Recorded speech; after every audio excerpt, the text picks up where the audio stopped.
Riku mawur mangawur-awurahan tengaraning ngajurit gong maguru gongso tetek kaya butula wur panjriting turangga esti miwang dwaja kang kagitir ora kata ingkang dosa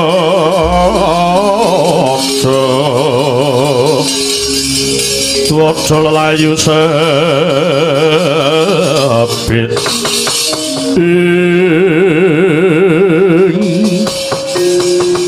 menika Kanjeng Ibu Pandya Bathari ingkang nimbali dhateng ing putra pundi Wasrani wonten wigatos menapa Kanjeng Ibu ketingal gita-gita hapangku gati anggen paduka nimbali dhateng ing putra ing Tunggul Malaya kula Dewa Wasrani wonten timbalan ing adhawuh dina iki jeneng sira nyicila bungah sawetara liripun kados pundi awit wektu dina iki para Pandhawa nampa duka saka Rama Pukulun Bathara Guru lajeng wonten sambung ngrepetipun menapa bab perkawis dukanipun Rama Pukulun Bathara Guru kaliyan dawuh paduka menika Kanjeng Ibu ngene ya nggih manut katerangan kang dak tampa dukaning Rama Pukulun Bathara Guru awet Werkudara kang wektu dina iki manunggelar kawruh panunggal utawa kasampurnan minangka dadi sirikaning para dewa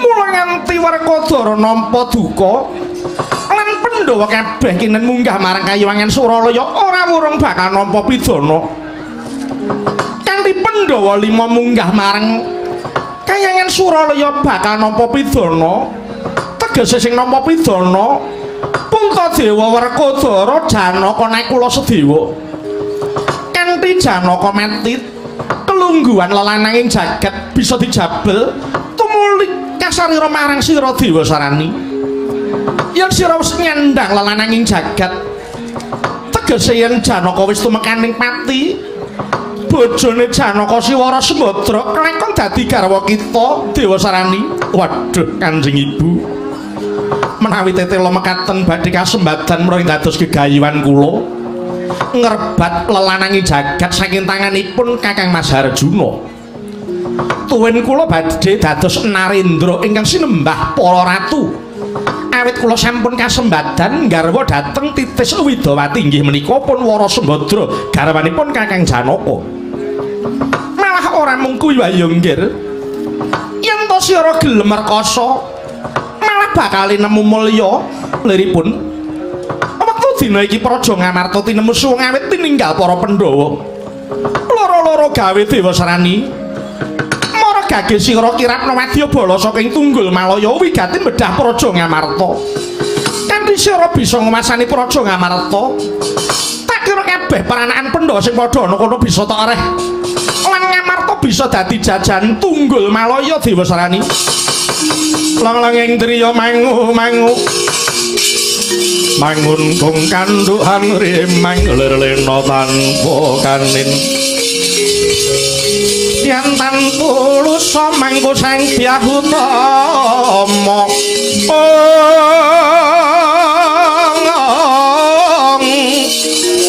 mangkono sang napa sang nata muda wis nyolong ngrerepa terang terwaca dawuh paduka Kanjeng Ibu kepareng daya-daya kang putra Dewa Sarani nyuruh pamit sihgra mbidhalaken wadyabala saking Tunggul Malaya wigati bedah negari Ngamarta ngrebat panguwasa negari Ngamarta Kanjeng Ibu lenungsen tak bebakali Dewa Sarani matih kumandhang garba nuwun wonten dawuh mara sira metu ana njaba parentahna wadya gawan saka Tunggul Malaya wigati sikep keprabaning aprang bedah Praja Ngamarta keparamata pasilan tansah nembah kang piniji sangapatih sigra medal undang wadya bala mangko rumah kang para wadya hanampi dawuhira tan wonten kang samya kantun amung nenggo bendi bidal kumalar ngebeki surae gumuro sang patesi Pranoto berwis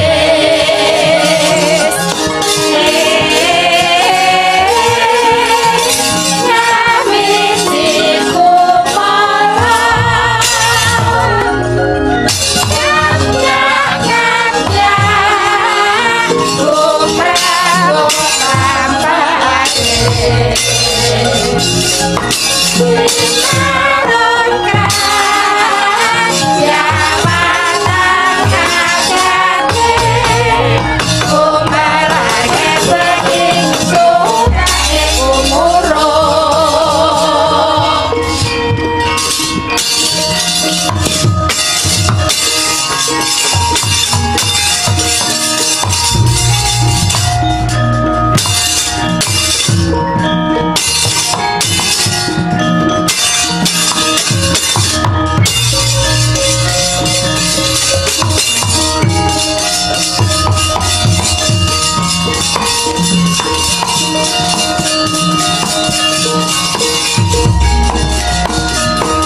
swaraning wadya kang lumampah kumpul sajuru-juru hatototan jaro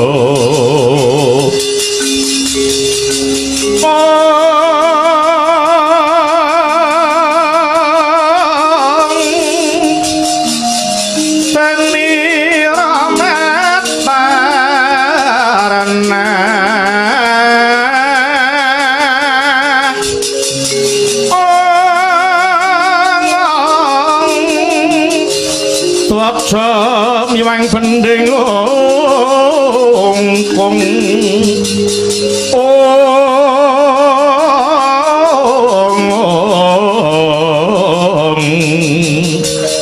dewa kula sarani kang minangka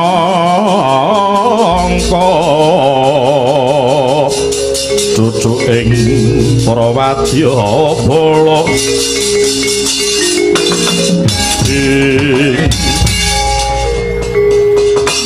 iki Kakang Semar Badranaya ingkang praptana tlatah Praja Ngamarta.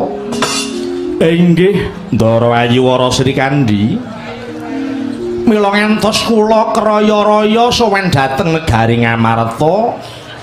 Inggih betek labet anggen kula kepingin nguningani dhateng pawartosipun Ndara Werkudara ingkang rikala semanten keyungiyun dhateng piwucalipun Begawan Durna ngantos dipun rewangi ambyur wonten ing lebeting samudra. Pawarta ingkang kuntat dumugi ing Karang Kedempel menapa leres Ndarawayu menawi Kang Raka Ndara Werkudara sampun kondur wonten ing kedhaton Ngamarta. Ya Kakang Semar Badranaya, ora sisip apa sing dadi pangendikamu Kakang Mas Werkudara wis kondur marang Praja Ngamarta. Nanging ngene ya Kakang Semar, inggih kados pundi Ndara Sri Kandi? Mulane nganti aku kedarang-darang tekan kene iki, ya aku bakal munggah ana Kayangan Suralaya. Lho, Paduka badhe tindak dhateng Kayangan Suralaya wonten perlu menapa Gusti Ayu? Mulane aku bakal munggah ana Kayangan Suralaya mugi kawuningan Kakang Semar. Menawa wektu dina iki para Pandhawa ditimbali munggah marang Kayangan Jonggring Salaka, mongko durung cetha ingkang dadi wigatine. Nanging atiku krasa ora kepenak Kakang Semar. Mula aku bakal sumusul arep nyuwun bali para Pandhawa kondur marang Praja Ngamarta. Aku ngrumangsani dipercaya lan dipasrahe katentremane kedhaton Ngamarta Kakang Badranaya. Tansah marapamaring suksma sinukmaya winah ya ing asepi sinimpen telenging kalbu mambukaning warana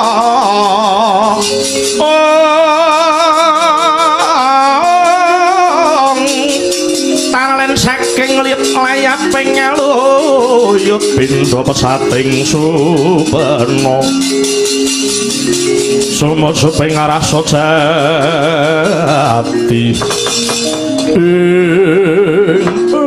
lai ora pisan ora pindho Bathara Guru mung tansah ganggu marang momonganku para Pandhawa.